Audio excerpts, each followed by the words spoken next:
礼儀がなってないわ。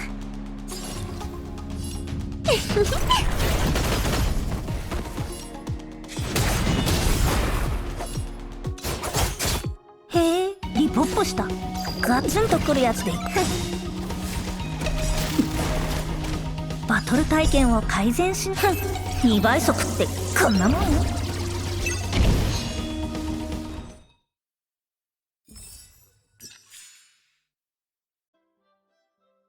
Hello everyone, and welcome back to another video. Here we are with Silverwolf, the hacker slash gamer, everyone's favorite right now in Honkai Star Rail. And to be honest with you, I actually like her a lot too because of her abilities. She's a great debuffer, and debuffing enemies in this game is incredibly strong, and we'll get straight to it. So first of all, who is Silverwolf? Well, in the previous video with Blade, I discussed that Silverwolf is part of the clan known as the Stellaron Hunters. She, alongside Kafka and Blade, are part of the same organization, and so their goal, of course, is to obtain as much Stellaron as possible. So what is her overall role? What does she do in the world of Honkai Star Rail with regards to her path? Well, her path is the Nihility, and she is of the Quantum element. So first of all, Nihility is the path in which the characters of this path are all about debuffing. They want to debuff the enemy as much as possible to gain the advantage by reducing the enemy's overall power, thus giving your team the upper hand when it comes to dealing massive damage. So this makes Silverwolf, Seal, for example, or Sele, how you pronounce it, it makes them very, very strong. And Quantum is an element that typically is very consistent. You'll typically see this element on top of enemies a lot. And so this is an element that you want to be taking advantage of in the game. So kicking things off, we'll see that she's at level 60. As far as the closed beta is concerned, this is as far as I can get with the current level I'm at. Once you hit level 50, you can then go to difficulty level 4 and then get her to level 70 or onward. But that takes some time, and hopefully they'll change some of the level of requirements in the full version. For now though, I'll show you all these stats. I did not show the stats for Blade in the previous video, so I apologize. But in this case, moving forward, I'll try my best to showcase it. So here you do see that she has all of these stats, just like you'd find in Genshin. Nothing too intimidating, but you will see that she has some speed, crit rate, and crit damage. And right now, I'm trying to work to get more crit damage, or sorry, more crit rate. So therefore I can really proc her crit damage more consistently. And then you have effect hit rate and effect resistance, which these two, to be honest with you, are pretty important for her kit. Most notably the effect hit rate, as we'll get into very shortly. So we'll kick things off with her basic attack, and then we'll follow through all the way up to her technique, and then we'll move forward. So her basic attack states that deals 80% of Silverwolf's attack as quantum damage to a target enemy with a 65% base chance of inflicting a random bug for 3 turns. Then it says inject. Basic attack has a 65% chance to implant an additional random bug in the enemy. So this bug is essentially the debuff that we're talking about, and this debuff allows for the team to take advantage of that. These bugs can be things like a debuff to the enemy's attack, a debuff to the opponent's defense, a debuff to the opponent's overall resistance, and we'll get to that right now with her skill. So her skill, called Allow Changes, says deals 105% of Silverwolf's attack as quantum damage to a target enemy with an 80% base chance to impose the weakness of a random ally's type on the target for 3 turns and reduce the target's damage resistance to that type by 20%. So what does this mean? Well, basically, if you are, let's say, using Blade. Blade is a wind character. So if you were to fight an enemy that did not have a wind weakness, what Silverwolf can do is use her skill and apply that wind element weakness to the enemy, thus giving Blade a chance to then take advantage of the battle when he otherwise could not have in that scenario. So simply put, Silverwolf's skill applies the weakness of a random ally in your team type on the target enemy for 3 turns, and that reduces furthermore their resistance to that weakness type by 20%. which is pretty good. This is a pretty good skill, I feel. Being able to apply an additional weakness type to an enemy is fantastic, especially when it comes to the more difficult portions of the game, especially in the Forgotten Hall, where you typically will find enemies that are very, very tanky, and being able to utilize your main DPS's strength in an otherwise perhaps disadvantageous state is actually pretty good. And then you have the subsection here, which is antivirus. When using the skill, if the enemy has 3 or more debuffs, weakness implant is guaranteed. So what this states is that the more you use your skill and the more debuffs you apply to the enemy, then the weakness implant is just about guaranteed. You have nothing to worry about. So basically what you want to be doing is utilizing your skill as much as possible, and therefore getting the implant weakness. Then you have her ultimate. Ultimate is very, very strong. User band is the name of the ultimate, and it states deals 240% of Silverwolf's attack as quantum damage to a target enemy. There is a 100% base chance to cause entanglement. For each debuff inflicted on the enemy, deals an additional 24% of Silverwolf's attack as quantum damage to the enemy up to 5 times. When entangled, the enemy's action is delayed by 40%, and at the start of the next turn, the enemy receives quantum damage over time equal to 64% of Silverwolf's attack. So a lot of words here. I'm hoping that come full release, some of these words will be a little bit less, and just give it a little bit more condensed explanation for people. But the simple explanation is right here. So entanglement is much like imprison or much like freeze, where you're preventing the enemy from moving or taking an action for a certain period of time. So entanglement is exclusive to the quantum element, while imprison is exclusive to the imaginary element. So when you're able to prevent the enemy from taking turns, this of course is fantastic in the turn-based game where you want to have the upper hand most of the time. So having her ultimate proc entanglement is really, really good. And it also states that for each debuff you inflict on the enemy, which of course goes back to her skill, you're dealing an additional 24% of Silverwolf's attack as quantum damage up to the enemy up to 5 times, which is pretty good. So if you do the math, of course, you'll clearly see that this number can then increase. Mind you, this is level 60, so at lower levels, these numbers that you see on the screen will likely be lower, but of course, as you increase the level of your character, these numbers will then reflect that. So when entangled, the enemy's action is delayed by 40%, and at the start of the next turn, the enemy receives quantum damage over time. So again, when the enemy can't move or when their turn is prevented, you're then able to do more damage over time, which is 64%, which is pretty good. So you want to be utilizing her skill as much as possible. Again, as I mentioned earlier, debuffing the enemy is really, really vital.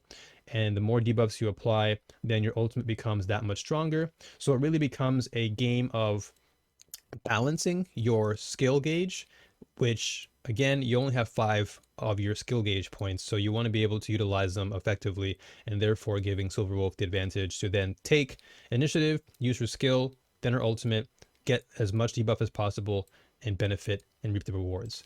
Next, her talent, awaiting system response. So this is her passive. So Silverwolf can inflict 3 types of bugs: reduce attack, as I mentioned earlier, by 15%, reduce defense by 15%, and reduce speed by 15%. For every debuff that the enemy attacked by Silverwolf has, Silverwolf's damage against the enemy increases by 20%, and this effect stacks up to 5 times. So again, just do the math very simply. That's a lot of damage that you do just by stacking as many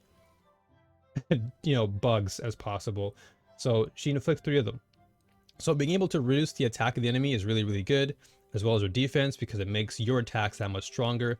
And being able to move faster than the enemy is of course of great value. So making sure you're debuffing the enemy is of course really, really good, thus giving Silverwolf more chance to do more damage, and of course the rest of your team. Then her technique states that immediately attacks the enemy after entering battle, ignores the weakness types, and depletes the toughness of all enemies. If a target's weakness is broken, they will become entangled. So this is also really, really good too, because this essentially states that she will attack an enemy, and regardless of their weakness ability or weakness types, she can deplete the toughness. And that toughness is the white bar that you see above the enemy's head when you engage in battle. So being able to ignore that completely and deplete that, allowing for the rest of your team to take advantage of that, is insanely, insanely strong. So for a 5-star unit, honestly, Silverwolf is up there. And if you build her correctly, she can really be a force to be reckoned with. And that's why I love using her alongside Blade and other high damaging characters like Seal, for example. So that about explains their details. So let's get into her traces. So her traces, again, you'll see on screen there's a lot to kind of soak in, but once again, it's very straightforward. It's just like you would do something in Genshin where you're focusing on your talent abilities. So right here, you would want to level up your talent, your ultimate, your skill, your basic attack, and of course your technique is already at max level because it's just your technique. But all the other substats or bonus abilities, these are really important to also level up as well. So you can see that she gets a crit damage boost by, level 1. She gets a bonus ability, which basic attack has a 65% base chance to implant an additional random bug, which is awesome. So that means not only does her skill apply a bug, but it also not really apply a bug, but rather it applies more debuff. So being able to use your basic attack as well alongside your skill is also really strong. And then of course you have other ones. You have the effect hit rate boost, which is really good, as I mentioned earlier. You have your crit damage boost, HP boost, crit damage boost, effect hit rate boost. So her traces are giving you somewhat of a hint as to how to build her, right? So the fact that it's giving you a huge crit rate boost, right? 5% boost, 7.5% boost. You go up here, this is effect hit rate boost. Then you have another bonus ability. This is definitely, yeah, crit rate damage or crit damage here increased by 10%. This is essentially giving you more of an advantage to further invest in crit rate, because by having all this crit damage increase, it of course allows you to invest in the other area that she may not have, which is crit rate. Now, that doesn't say that you shouldn't increase and invest in your crit damage. It's very, very important too, but it's much easier to focus more on your crit rate with crit damage than being a substat, if that makes any sense. And then, of course, as I said, this is a bonus ability. When hit, there is a 100% base chance to implant a random bug in the attacker. Once again, the more bugs, the more debuffs, the better, simply put. But you can clearly see that it requires a character ascension 5. And right now, I'm at difficulty level 3. So this is about, I believe this is about level 80, I imagine. Somewhere around there, level 80 to get ascension 5 unlocked.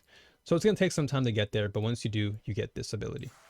So that's her trace. Pretty straightforward. Again, you want to be focusing mainly on applying as much debuffs as possible, increasing that hit rate of the effect hit rate, and then of course building on your crit rate, because you have a lot of crit damage here, as you can see. So next we have the Light Cone.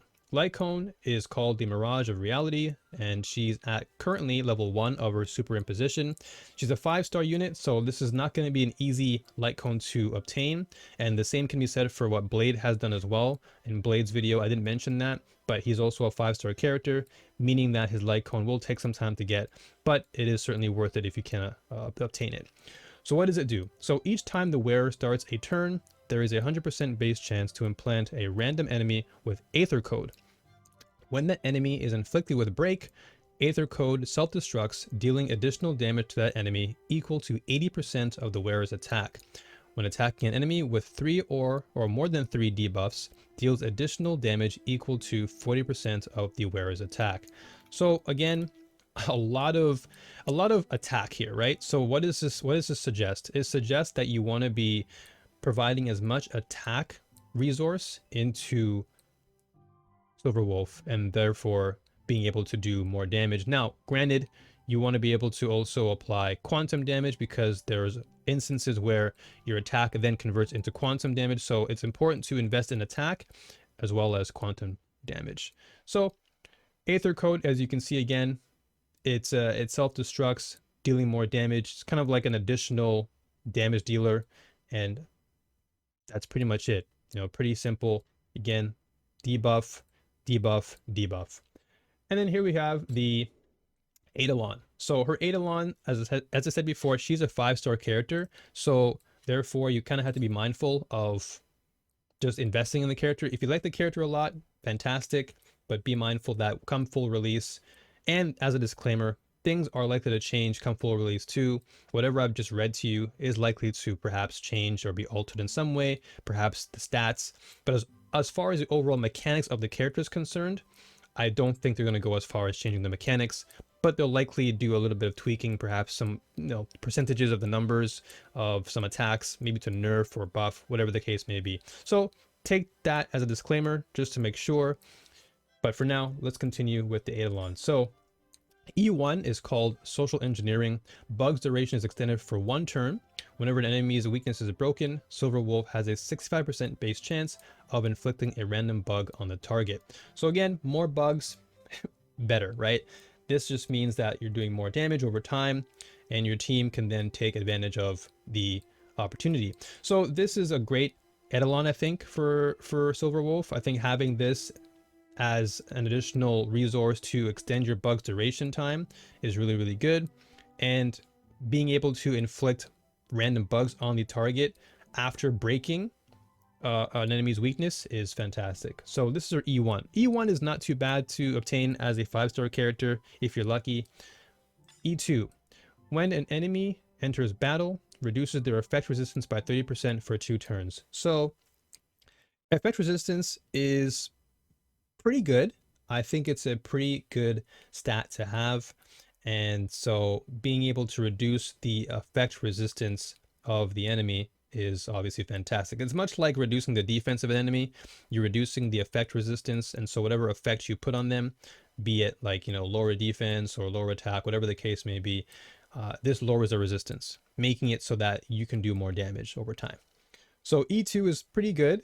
I definitely feel like if you can afford it, because again, this is a 5-star character, if you can afford it, fantastic. If not, E1 is pretty good, honestly, but E2 is a pretty good Eidolon as well. Then E3 and E5, of course, you already know, this is to buff your ultimate and your skill. I would say, honestly, buffing your ultimate is really, really good because you get so much damage out of it, but your skill can also be of great value if you can afford it. And then E4 is bounce attack. When using your ultimate, for every debuff that the target enemy has, Silver Wolf regenerates 8 energy up to 5 times. So that's 40 energy you're getting right there off the jump, which is actually pretty good because the more energy you have, the more likely you can apply your ultimate much quicker, because energy in this game works the same way as it would in Genshin, where of course the more ER you have, the higher the likelihood you can then use your ultimate, or your burst rather, to deal more damage. So E4 is good. I think it's pretty good, decent. You get 40 energy, which is pretty nice. And that, of course, if you use your skill and your ultimate in tandem, then this will obviously be of great value. And then E6 I think is really, really good too. And this is access granted. The duration of weaknesses implanted in enemies by skill has no turn limit. So reading before, going back to her skill, every time you apply an implant, it typically has like a turn limit, 3 turns. But with E6, that is all completely gone, which means that your debuffs, your implants, all stay there, which is good. But of course it is E6, so if you're a huge whale, by all means go ahead and do it. If not, this is a pretty good journey to get to E6. So E1 I'd say is pretty decent. E2 is not bad. So I think E1 and E2 are pretty good stopping points, and if you want to go the full mile, then by all means, but come full version, we'll see what happens. All right, and lastly we have the relics. So relics essentially are like your artifacts, as I mentioned before, and if you want to look into more detail as to what relics are, I did make a video as to how relics work in the game and what they do, so be sure to check that out in the video section. So this is the Genius of Brilliant Stars. This is the Quantum Elements relic, and these are the 4 stars. Unfortunately, once you get to level 50, you're then able to unlock the 5 stars of these ones. So I have 5 stars here, and as you can see, the maximum level you can get them to is 15, whereas the purple version of the 4 stars, you get them to 12. So these ones you can get through your Echo of War or your boss battles, but as far as the overall character individual character relics are concerned, these can only be obtained when you hit level 50 or higher. So with regards to Silver Wolf, you have the Genius of Brilliant Stars, and the 2-piece set increases quantum damage by 12%, and the 4-piece increases the wearer's attack by 10% after an action, and this effect stacks up to 4 times. So once again, do the math, pretty explanatory there. 5-piece gives you additional quantum damage, so that takes you to 24% of quantum damage. And then as you go further, if you want more quantum damage, you can then use your necklace to further extend that even further. So as far as main stats are concerned, of course, reading all of the information, you can clearly see that she wants an attack investment. So getting her attack up is really, really good. Quantum damage, of course, is really important. And then, as I mentioned before, you can probably focus more on crit rate, just because she gets so much crit damage anyway from her traces, but that doesn't mean you should ignore it. It can either be a main stat if you can find it, and then focusing on your crit rate as your substat, or vice versa. So if you have a crit rate article, for example, that's great. Then you have your crit damage substats, and that can also help you. So as far as substats are concerned, at least from what I've noticed here, you want to be having things like attack percent. Effect resistance is good because therefore if an enemy tries to debuff you, they can't do it, or it takes them longer. So attack percent, effect resistance is great. Effect hit rate is obviously good. The crit rate, of course, is nice. Those are your 3, I would say, to really focus on. And then of course speed is great. If you can get some speed in there, like here on the article, this can be great. So just to reiterate, speed, crit rate, crit damage, effect hit rate, effect resistance, those can be great substats for Silver Wolf, as it does help to boost her overall damage and allows her, of course, to get extra turns, or rather to take her turn faster than the enemy with more speed. So that about covers Silver Wolf in a nutshell. Hopefully this is giving you a good idea as to how the character works and what the character can do. And if you have any questions about Silver Wolf and her abilities, please feel free to ask in the comment section. I'll be more than happy to answer them. But this has given you somewhat of a closer look at the character. Of course, come full release, things can change, as I mentioned before, but for the time being, this kind of gives you a gist of how to build her and how to maximize the profit for the team. So that being said, thank you so much for tuning in. I'll see you folks next time, where I'll be talking more about Jing Huan, and we'll continue on with our character breakdowns until the end of the beta. Take care and have a good one. Peace.